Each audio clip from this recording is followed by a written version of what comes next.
మీకు స్తోత్రాలు చేస్తున్నాను. శ్రమల్లో, బాధల్లో, కష్టాల్లో, కన్నీరు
చప్పట్లు కొడుతున్నాం, ఆరాధిస్తున్నాం, ప్రార్థిస్తున్నాం, వాక్యం బాగానే వింటున్నాం. కాకపోతే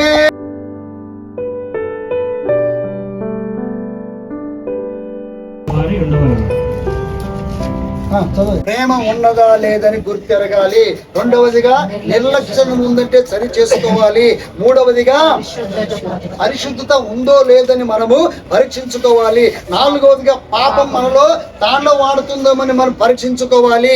ఐదవదిగా అసలు రుచిని టేస్ట్ యేసయ్యే రుచిని తెలుసుకున్నవాడు అసలు ఆగుడు.